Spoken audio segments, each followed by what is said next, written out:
यसमा मैले लसुन, कडी पत्ता, जीरा, मरिच, मसला पुराइसकेको छु।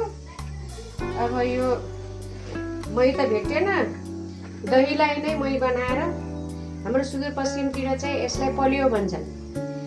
अब धेरै ठाउँमा आफ्नो आफ्नो किसिमको होला नाम, तर हाम्रो सुदूरपश्चिममा यसलाई चाहिँ पलियो भन्ने गरिन्छ।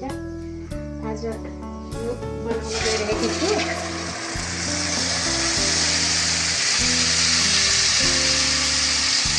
यतातिर आलु फ्राई हुँदैछ, यतातिर चाहिँ आलु फ्राई। पानी राख्नु पर्यो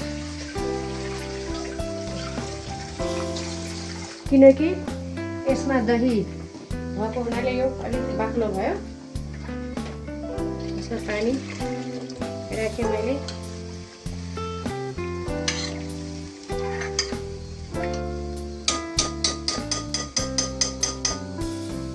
अब यसलाई हल्का चाहिँ नै उमाल्नै पर्छ।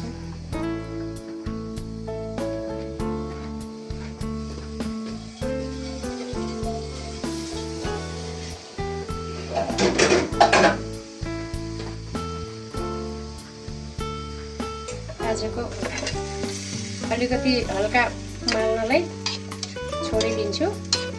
सम्पूर्णलाई नमस्कार। यो मेरो पहिलो चाहिने खाना बनाएको भिडियो हो। म यो युट्युब च्यानलमा हाल्ने छु।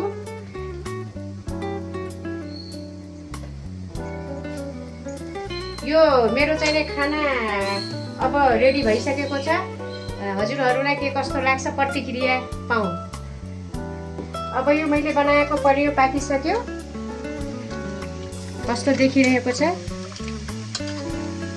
अब हामी खाना खान रेडी भयो।